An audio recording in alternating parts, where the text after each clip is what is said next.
Here's to whiskey kisses, the peaty taste of sin. Greetings, whiskey folk, and welcome back to Drinking Out Loud. My name is Adam Bradshaw, and today we're talking about a ghost. A ghost distillery, that is. That is a term which means a distillery that is no longer producing. So this is, I believe, the most recent ghost distillery in Scotland. And normally it's quite sad when a distillery closes. But in this case, it's kind of okay because they're closing for the most part because they're building a new one somewhere completely different. This is the Speyside Distillery, which is an incredibly confusing name because Speyside is the name of a region. It's like the equivalent of a distillery just being called Lowland. There's apparently some historical precedent to why it's called the Speyside Distillery, but it is kind of a little bit confusing. It's in the very southern tip of Speyside, and it's a distillery that a lot of people don't know exists. It doesn't anymore, so I guess not much has changed.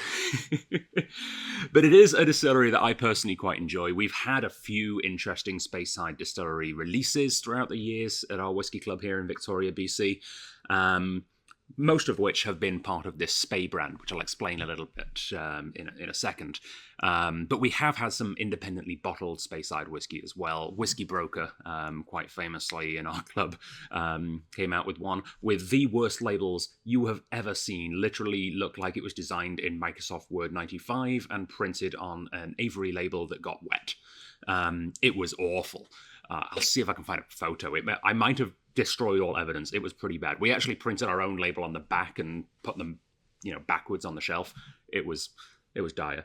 But as a distillery, it's really quite an interesting one. It was started not that long ago. It's a more modern distillery. It was started by George Christie, who actually started the North of British Distillery in the 1950s. And that's a grain distillery. And I'm going to be talking a lot about grain on this channel soon. Our next video is a very special guest from North British, and I'm really looking forward to that. Next video? No, one after that. I've got another one lined up. I'm suddenly getting busy on here. North of Scotland is very different to North of British. They sound like they're very... They sound the same, and I have to wonder if North of Scotland's name came about as a bit of a jab at North of British, because it was in the north of Scotland, whereas North of British is in Edinburgh, which is the south of Scotland. It's undeniably in the north of Britain. And before you get political, Britain is a geographical term. It's got nothing to do with history or politics. It's literally the archipelago of islands, of which Great Britain is the biggest. So we're leaving politics out of it. North of Britain, or North British, and North of Scotland, two very different distilleries. And North of Scotland was up in Speyside, I believe. It's closed now. I've never had a North of Scotland on its own. Maybe one day I will. I have had it in a blended whiskey. Actually, I think I might have some. Yeah, hang on. Funnily enough, I've had it in this blended whiskey. The Blend 1 45-year-old from that boutique whiskey. So I've had 45-year-old whiskey from George Christie's other distillery, which is kind of cool. He always wanted to start a malt distillery. So, the story kind of starts in the 1950s. He bought an old malt barley, barley mill, back in the early 1960s. And he got a stonemason to start converting it into a space that he could start a malt distillery, which is super cool. Apparently, stonemasonry takes a while. It took over 20 years to actually refurbish this building to become a distillery. And in 1987, Speyside Distillery was founded, which is kind of odd. That's a long time. That's a long time to refurbish a building. If you think construction here in Victoria is bad, I mean, they started, they tore down the old gas station in James Bay, I think in 2018, and it's still not finished. So, it's, they've got another 13 or so years before they're at Speyside Distillery levels of lateness, though. But yeah, since 1987, they've been producing whiskey right up until 2025, when they're now closed. So they had a fairly decent run, got 40-ish years out of it. But like I said, not really particularly well heard of or well known. And that's because the vast majority of the whiskey that they produce was shipped in bulk to Asia. and not necessarily labelled even as a Scotch whisky, but mixed with other things and just labelled as whisky or spirit of, and particularly popular in Mongolia and Bhutan, of all places. It's big in Bhutan, baby. But they launched as a single malt brand as the Spey brand back in 2014, funnily enough, still in Asia, in Taiwan. And it's only been available in select markets since then. So the vast majority of markets have only ever seen Speyside Distillery by independent bottlers. But this is an official bottling, which is particularly rare. And funnily enough, in 2014, something else happened with the Spey brand as well. They got a national spokesperson or an international spokesperson. And in honor of that, I'm wearing a Pacific FC, I would call it football. Some people here might call it soccer jersey. And that is because their spokesperson was one Michael Owen, former football player for England and Liverpool. And actually, the real reason I'm wearing this, I actually didn't know about the Michael Owen thing until about half an hour ago. The real reason I'm wearing this is because later today I'm going to a Grey Cup viewing party, and I was told I was allowed to wear a football jersey. So, being that it's at a place that is quite of British theme, let's say, I'm deciding to take my definition of football rather than theirs. From what I understand, it's the Rough Riders versus the Alouettes. I don't know who they are or what the rules are. All I know is that chicken wings are delicious, and I will be there. So, back to the whiskey. Spey brand, like I said, 2014. Michael Owen's whiskey, apparently, which is super weird. We've had a few of these. We've had some of the regular editions and the cask strength. What we've got here is the cask strength. All three of I believe they actually had a name for this series. The Latin series, yes, because all the names are Latin, that's right. All three of the cask strength versions of the Latin series. And the reason we've got these now is because, much like you might have seen in my previous Blackadder video, these have actually been locked away for a while in a warehouse with issues. We weren't able to order them for a long time. And suddenly, we've been able to order them, and we've been able to order a lot of them, and we've got a really good discount. So the real reason that we're having these right now is to advertise our annual sale, which starts on Tuesday. But Monday, you can come and try these for free in store, and you can get the sale price right away from Monday. So you don't have to wait for these three. We're giving you a bit of a teaser for our annual sale. And the discount is pretty hefty, and we will get to that. But first, it's about time I bloody opened and drank some whiskey, isn't it? All right. So we're going to start off with the Trutina. And funny bottle. I love and hate these bottles. It's okay now since we've rearranged the store, but I decided not to bring these in for a while because they don't fit on our shelves. They're too tall. Like, let me find this is a standard bottle of whiskey. Like, it literally doesn't fit on our shelves, which is really annoying. But they are quite beautiful bottles. Wrapped in tissue paper, like old good whiskey? No, it's very rare to see that. I feel like it might be an Asian thing, though. I've seen a lot of whiskies for the Asian market wrapped in tissue paper inside the tube. Yeah, I don't mind it. It's Spey-branded tissue paper, which is kind of cool. I guess that's a limited edition now. I should probably frame this. It might be worth something in a few years. All right. Actually, you know what? While I'm at it, clear some room. Trutina. This is the 100% aged in bourbon casks part of the trilogy, unpeated. This is batch 3 of it, cask strength 59.1, and only 1,500 bottles of this were ever produced, so some quick napkin math, you usually get around 200-ish bottles, usually a little bit more, so probably 7 casks of whiskey went into this release. And they're all individually numbered. This is actually 1,456. Quite near the end of the 1,500 bottle run. Non-chill filtered, of course, non-coloured, as you can probably see. That is quite a pale whiskey.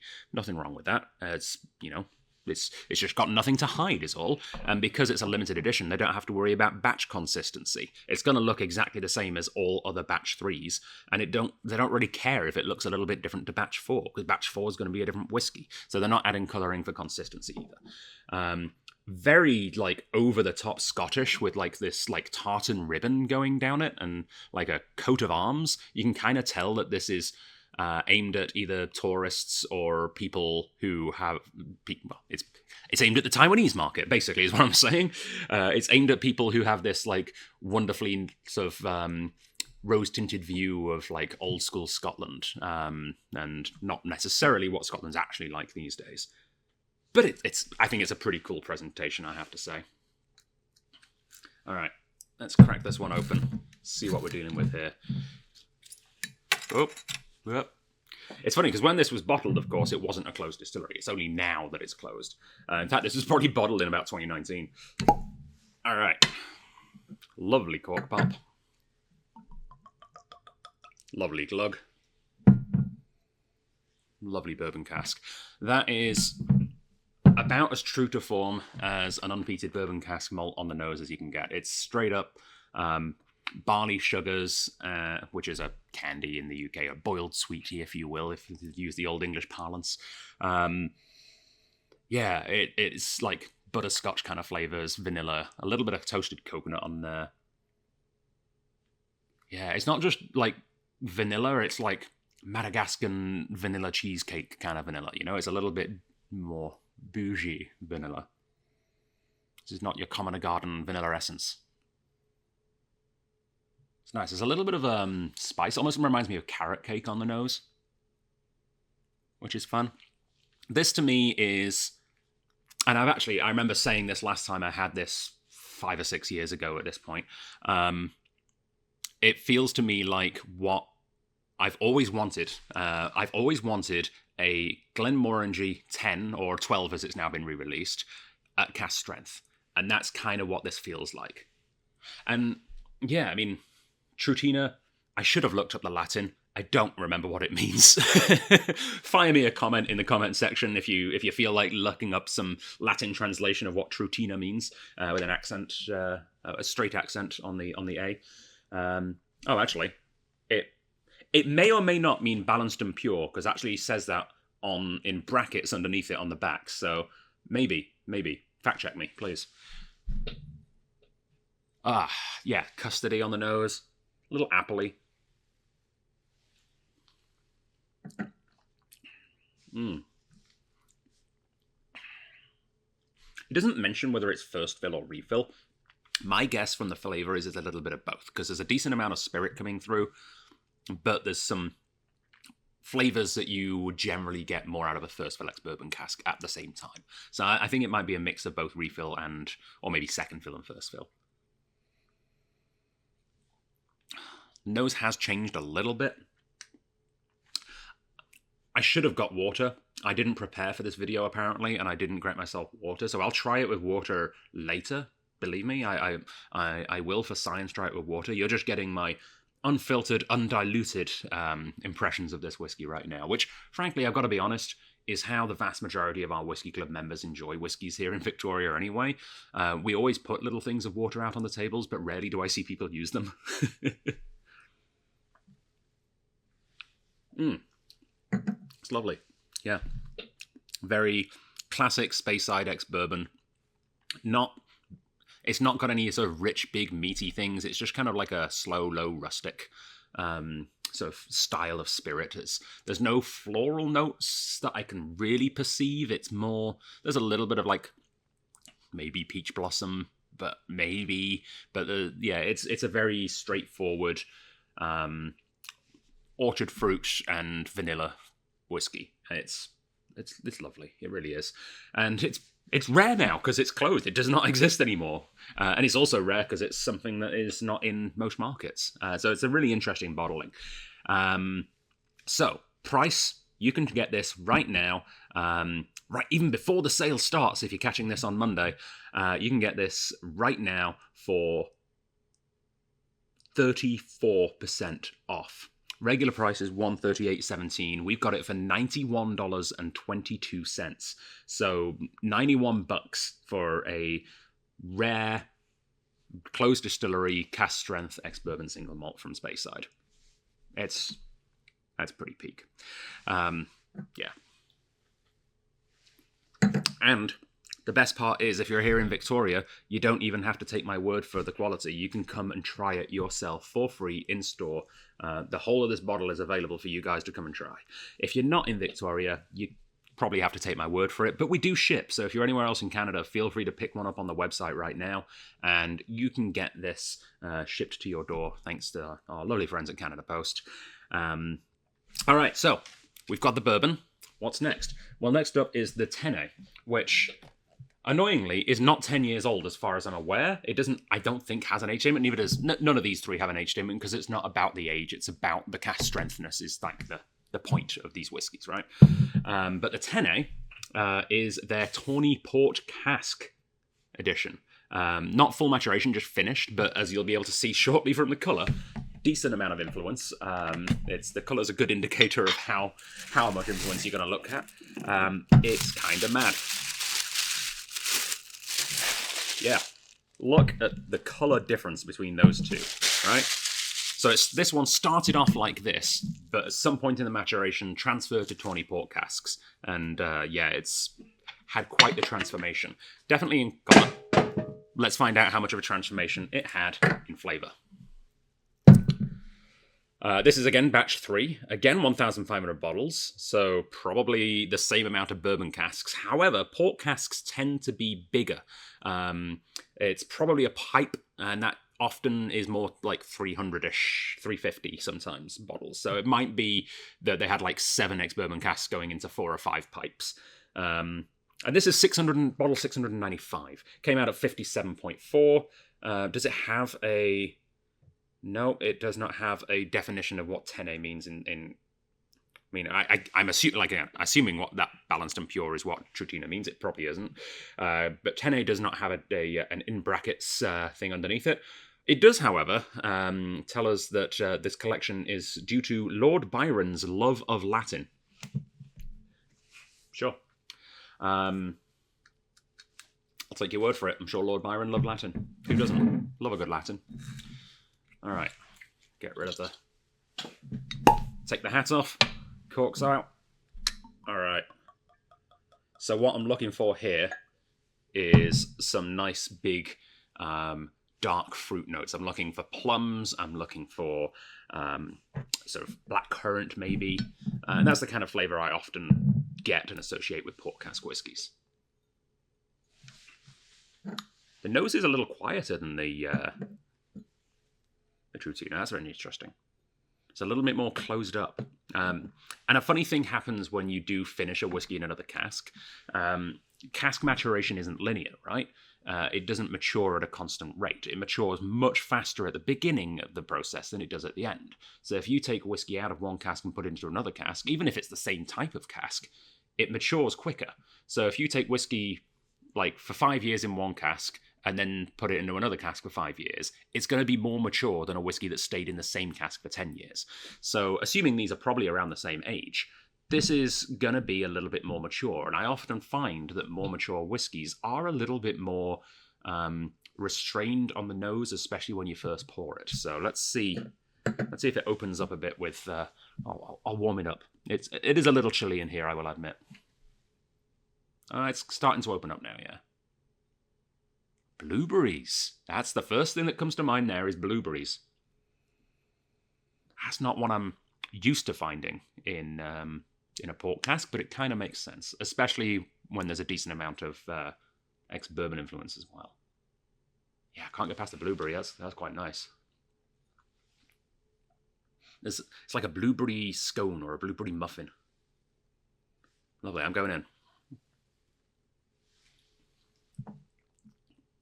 Oh, the palate is right there. That is lovely.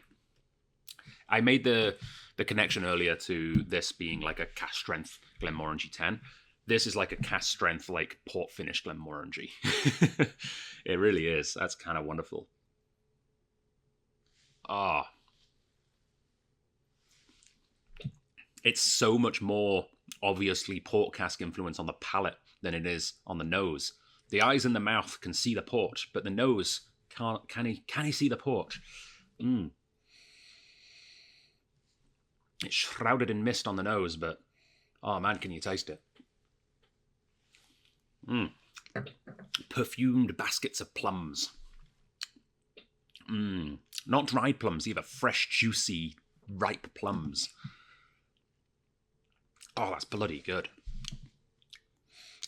It's a different take than the Trutina. I honestly think that I've not had the cask strength version actually of this before. I don't think I've only had the regular strength version. But I've always thought that this trilogy of whiskies, even at the regular strength, felt like a trilogy of good things to compare and contrast. They're all quite different to each other, despite being from the same distillery.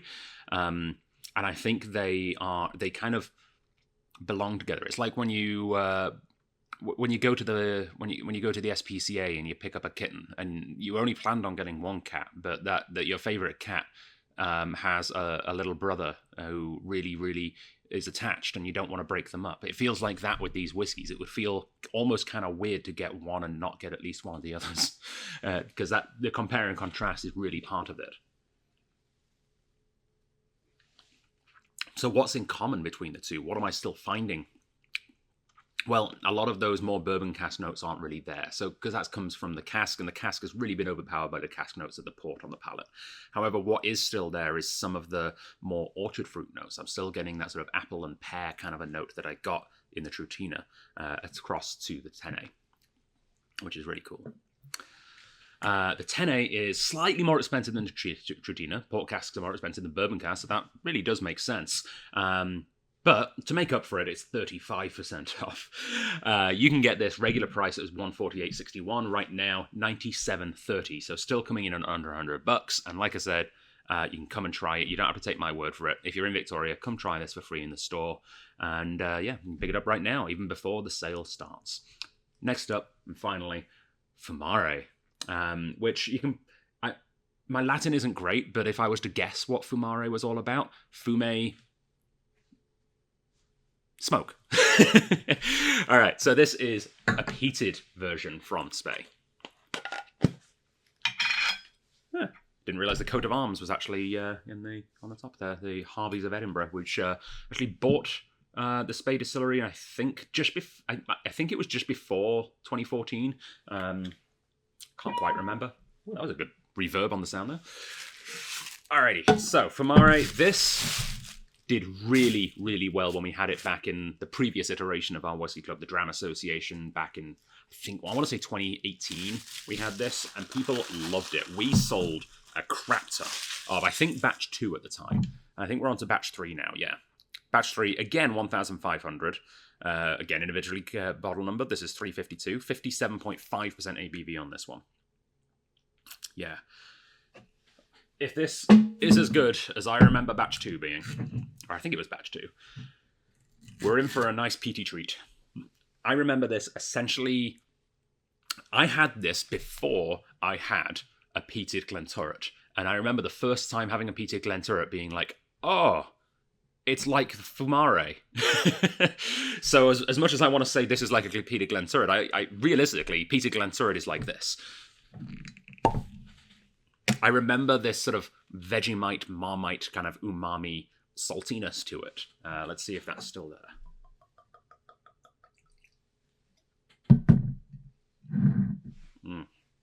The peat's a little bit more restrained than I remember.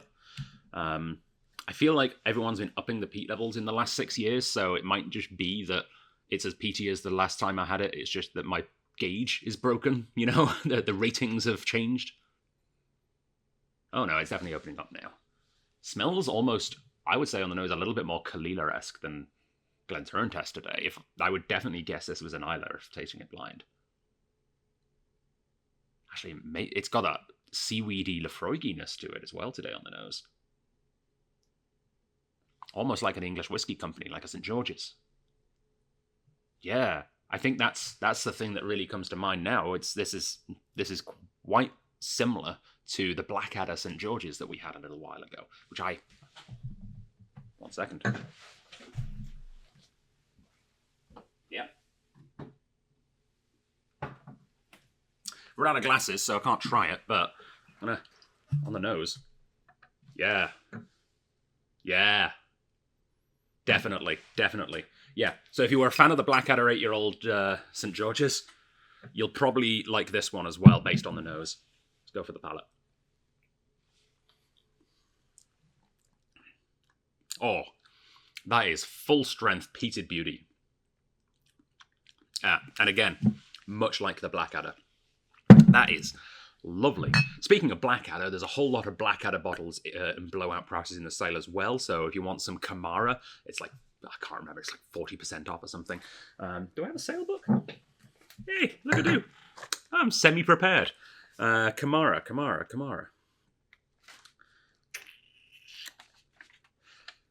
Is $86 down from 156, 45% off. Pick yourself up a Camara. Bargain of the frickin' century. All right. Oh, yeah. It does have that little sort of Marmite-y, salty, and I don't want to put people off. I know Marmite can be a little iffy, but in fairness, all of the YouTube videos I see of North American people trying Marmite or Vegemite for the first time, you slather it on like it's bloody Nutella. That you know. What are you doing? Treat it like it's a hot sauce, for God's sake. You have a little tiny bit and you smear it over the butter. If you have it like Nutella, you're gonna hate it. It's not good in that quantity. It's not meant to be that much. You have a little tiny bit.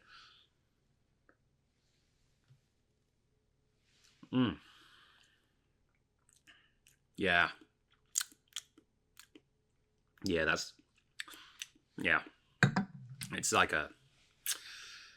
It's like an Isla that got lost. That's lovely. Again, 34% off. Regular price is $150.35, $99.91. So under $100 for a cask strength, really good quality, quite heavily peated single malt from a closed distillery. It's pretty cool, isn't it? So please do come and try these in store if you're here in Victoria. Take a look right now at strathliquor.com. You'll see a link to our sale information. You can get a PDF version of the sale book, get a PDF version of this, or you can just browse all of the sales online. Sales starts officially on the 18th. However, I did tease a little bit that I don't want to wait till midnight because I have to get up really early to start processing orders on the first day of the sale. So just for my own sanity, I don't want to launch the sale at midnight. So what I'm going to do is take the website down at around 7 p.m. to prepare for the sale. And then as soon as all the preparations are done, I'm just clicking go and clicking live. So at some point, probably 9 p.m. onwards on Monday night, the 17th, if you want to shop online, you'll be able to jump the queue a little bit. So yes, take a look around on Monday night. However, of course, all three of these are available right now for the sale price in advance of the sale. So yeah, pick them up. Like I said, we ship. We're also perfectly happy to hold bottles for you for a couple of months if you plan on visiting Victoria around Christmas or in the early New Year. Feel free to pick up in store. Just leave us a note saying that pickup will be delayed a little bit, and we'll set it aside for you and make sure it's ready for you to pick up when you visit. Slasher, I'll see you on the next one. Find your way home.